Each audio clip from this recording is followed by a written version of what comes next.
C'est parti, mesdames et messieurs. Merci encore d'être les nôtres sur Vox Info TV, toujours dans les cadres à l'essentiel d'actualité en or. Le vendredi, le 15 octobre, vendredi, pas comme vendredi, vendredi pour les Congolais, un vendredi spécial. À terme, il y a l'actualité, il y a beaucoup de surtout la situation qui se passe en République démocratique du Congo ces derniers temps, dossier RAM, l'actualité, vraiment la majorité, il y a la population congolaise, dossier RAM.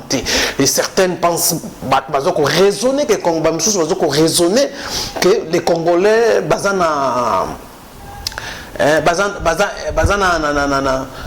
donc balingo foot à taxe, politique à taxe, et ça pas Congolais. Est-ce que réellement les Congolais ba foot à taxe ou les Congolais bazoko boya taxe? Et ça m'a solo to réfléchir ensemble concernant dossier RAM concernant l'actualité de ce vendredi où tous les Congolais sont braqués sur la situation. Il y a RAM aujourd'hui. Je crois que le Conseil des ministres va une solution parce qu'ils ont sonné déjà très mal par rapport au concept le peuple d'abord. Faites ce qu'il va annuler ou demander na Conseil des ministres va annuler redevance wana ya RAM ou RAM écotique même va changer modalité. Il y a la raison pour laquelle les Congolais vont braquer les lots d'actualité non seulement dans le Conseil des ministres, mais aussi il y a la plénière à l'élo, débattre aussi les rapports paritaires mix et Assemblée nationale où il y a déposer mes crédits dans le bureau de l'Assemblée nationale pour statuer concernant les animateurs. Il y a CENI, donc l'élo, ça va se savoir, hein, l'actualité est riche, les Congolais tout braqué. L'actualité, ce qui va se passer jusqu'à la soirée de dossier à RAM, Conseil des ministres, Balobinini, côté Assemblée nationale, on ne sait pas si on va vider l'examen, il y a rapport, il y a rapport, il y a commission paritaire et Assemblée nationale pour la désignation, il y a animateur, il y a CENI. Voilà, mesdames et messieurs, nous allons aussi un peu parler sur marche Yalamuka autorisée par l'hôtel de ville de Kinshasa, marche Oyo Ekobanda, Kianza, l'embassy père, va passer par l'immédiat échangère jusqu'à la première rue et pas Iwapi. Les dirigeants, le présidium Yalamuka, va adresser le peuple congolais, marche Wana. Ils en marchent pour rattraper ce qui s'est passé en Djili. Réalité. Batu bakoya, to batu bakoya te. En Djili, il n'y a eu pas vraiment un nombre où il faut répondre dans le meeting. Il y a certaines images, on vous cache. Mais dire que remplir une Djili s'intéresse, dire à Martin Fayoul qu'il est le successeur, il y a Etienne Tshisekedi. Par rapport, il y a plein à terme, il y a plein de meeting, ça s'intéresse. Non. Non, Tshisekedi reste Tshisekedi. Tshisekedi, il faut compter 50 ans. On doit remplacer Tshisekedi. Quand Tshisekedi a lobby, tout le monde derrière. Donc voilà, mesdames et messieurs, on va en parler. Merci, mesdames et messieurs. Voilà encore les thématiques que nous avons choisies pour par rapport à l'actualité en Bokonabiso, le dossier, tout un dossier à RAM, et qui vraiment les Congolais sont d'accord dans RAM, les Congolais sont lingués RAM, les Congolais sont lingués taxe. Par rapport à quoi? Par rapport à la modalité, il y a un crédit. par rapport, il y a des crédit dans l'entreprise de communication en République démocratique du Congo. Est-ce que réellement les Congolais ont une politique à foutre à taxe? Tous les Congolais ont foutre à taxe?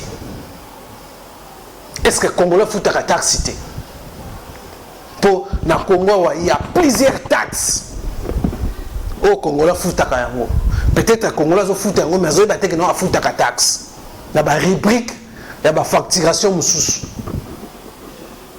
La raison pour laquelle bateau babiki est en politique de taxe, c'était Congolais lingo fout à taxe, c'était pour Congo changer. Et ça faut pour Congolais fout à déjà taxe na elle, je m'inscris en faux. Bateau nous soit que non Congolais a zéro télé mais la ram.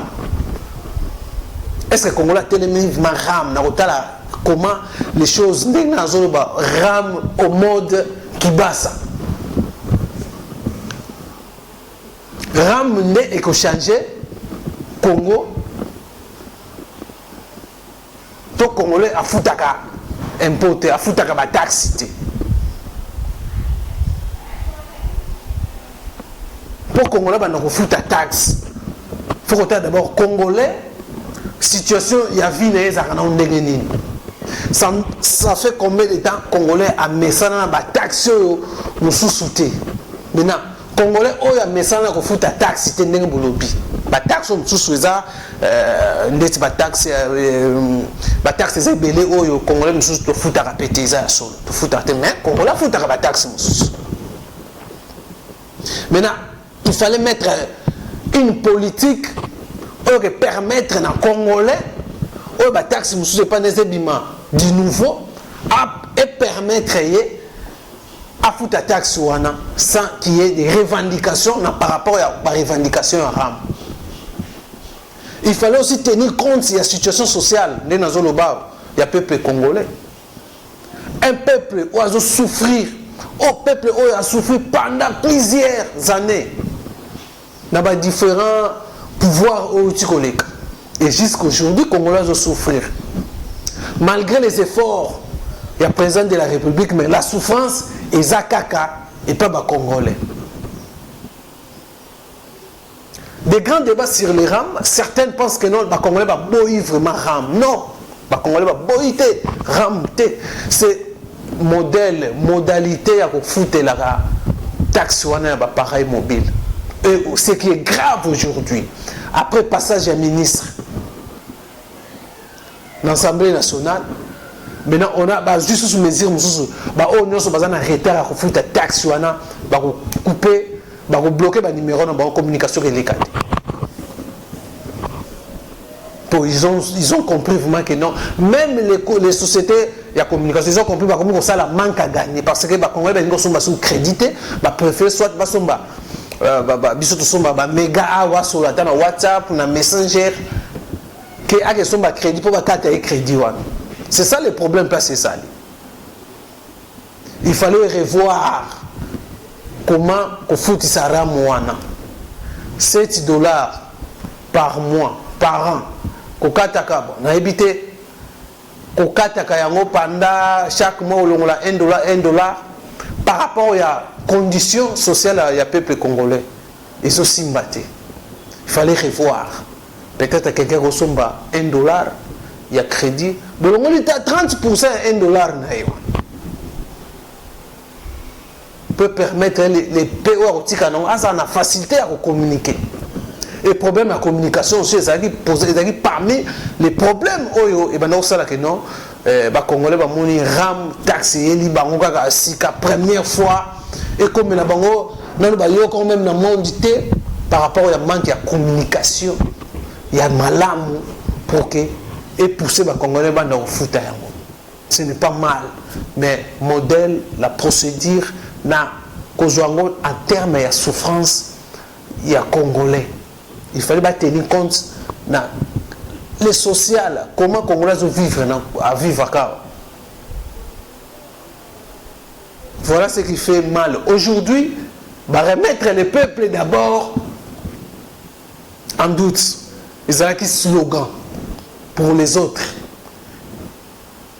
Le peuple d'abord. Aujourd'hui, au jour d'aujourd'hui, le 15 février, Conseil des ministres, après Kobima ministre certains babis protégés par sa famille politique. Ministre alobaki que Makambouane est allié, tel Makambouya. Il y a présidence. Aujourd'hui, dans le conseil des ministres, les Congolais sont là. Annulation seulement. Parce que c'est l'annulation taxe. Ou soit qu'on change de modalité à des unités, pareil mobile. Mais la majorité, la taxe est à la sous-souté. Voilà, on va trouver si réellement Félix a eu la base. La population constitue la base aussi. Il y a mon Kondiamboka. La base. Est-ce que mon Kondiamboka va instruire le conseil des ministres d'aujourd'hui pour sauver son honneur qui est en train de quitter Makassi par rapport à des signaux forts qui donnaient dans la population congolaise un geste amour on a changer les choses. Aujourd'hui, la population a beau taxe. Fati a eu que la base. Est-ce que a eu que la base les lots? À construire dans le gouvernement. Les taxes. C'est ce que les Congolais vont faire. Voilà, ça va sauver Félix Tshisekedi. Aujourd'hui, le problème RAM est comme qu'on quitte ça Félix Tshisekedi. Tout le vérité. Un poignet de personnes au Bakeneg dans l'Assemblée nationale, poignet de personnes, poignet, un groupe de personnes, moi-même j'étais là. Va soutenir RAM, va gagner les RAM, va gagner la RAM. Mais la majorité, poignet, je dis poignet. Donc, attends, nombre de commune mon côté. Nombre de soutenir qui basse. Par rapport à la motion de défiance au FCCT là qui pour soutenir RAM, solo. Voilà aujourd'hui l'image de la fête c'est que des arobéba par rapport à la taxe. Maintenant quand on fout la taxe, tu fout la taxe. J'allais dire ça, dans le boss on a pour clôturer, tu fout la taxe. Il y a des boissons que nous payons. Il y a taxes à la carte à boisson. Politique ou taxe, tu fout à la carte, tu sommes il y a une taxe, tu fout à la courant, nous payons aussi la taxe. La carte à courant. Na maille, régie des eaux, tu fous ta taxe. La raison pour laquelle on dit que non, je m'inscris en faux, que non, tu as un civisme. Il y a Congolais, bazana notion, il y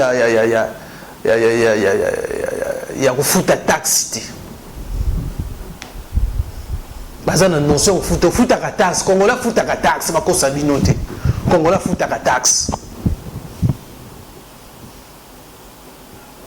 À part peut-être la taxe, mais surtout fout ta taxe, mais Congolais a la politique à taxe. Il fallait maintenant adapter la taxe par rapport à un contexte socio-politique à mon ambition.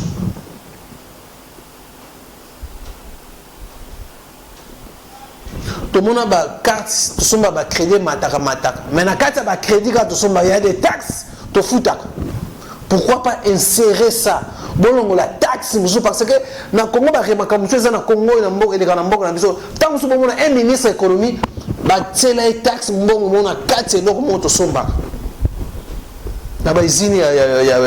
a des brasseries, il y a des taxes, il y a ministre. Donc, ministre,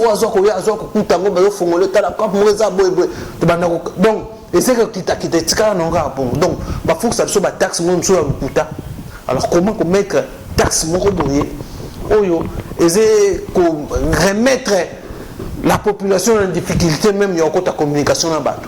Donc, pour terminer ma taxe, moi je dis que non, comme on fout en abysso taxe, il fallait adapter taxe dans la réalité, dans le contexte social, il y a un au Congolais qui passé.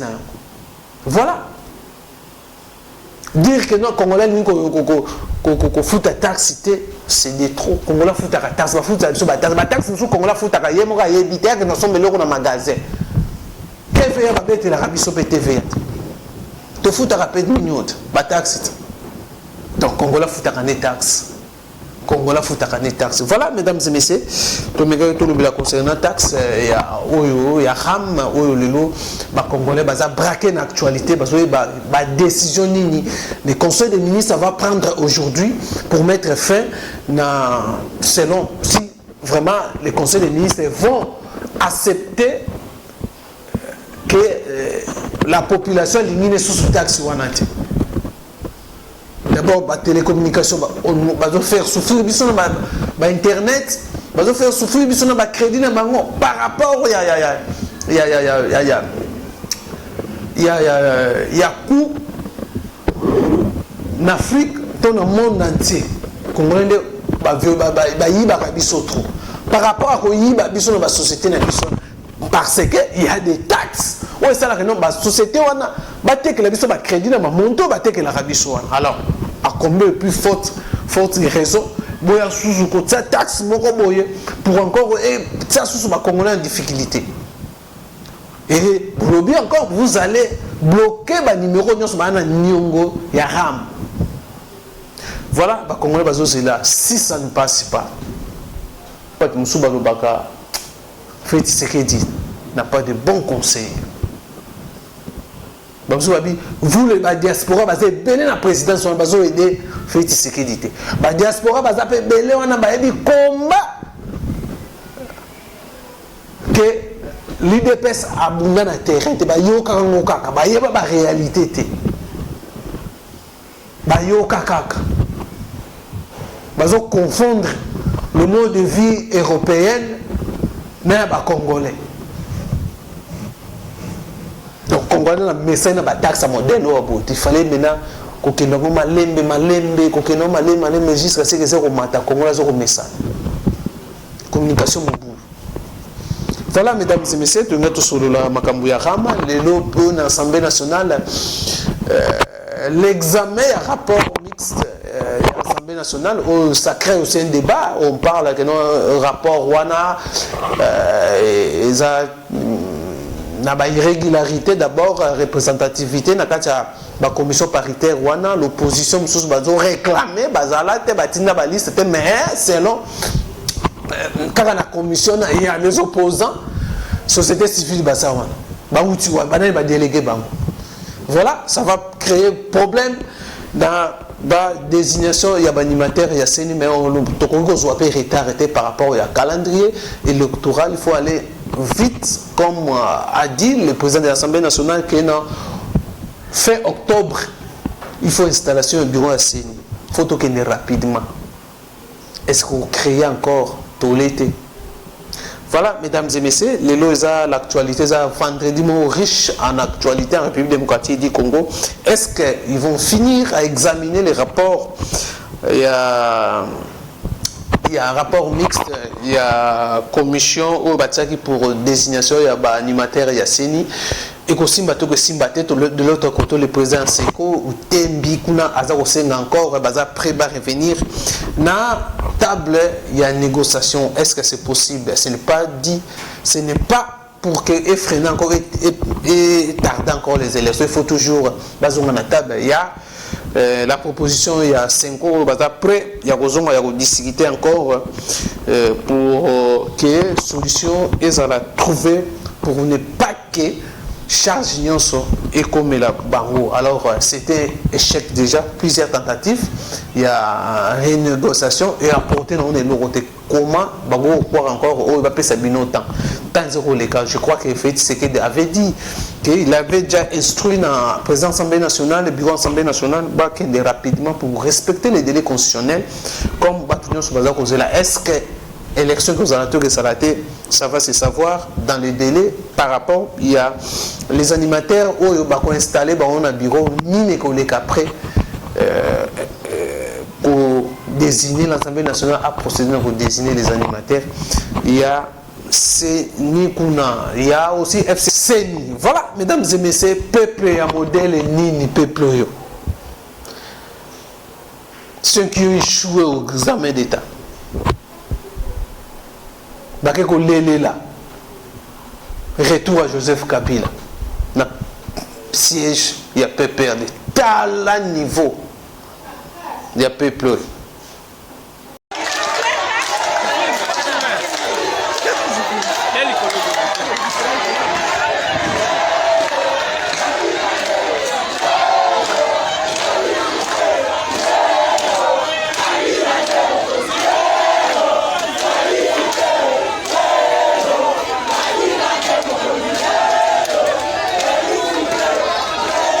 Ce sont les finalistes qui viennent.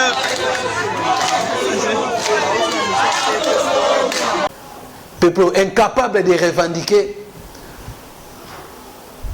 l'avantage. Peuple revendique le problème politique. Quand un politicien aille boye soutenir politicien. Mais on est incapable de soutenir les intérêts de bafoué. Peuple a marche pied, il y a des politiciens. Quand un politicien a négocié pour son propre intérêt, ce peuple est oublié. Mais si ça ne tient pas, il va maintenant intoxiquer le peuple. Le peuple, dès les lignes, peuple. Dala, ministre a fait ça 3 semaines. Biloko quitté, biloko mati ça ko mata pe parce que na enia. Mais un politicien ko ya ko manipuler à Keyandimi.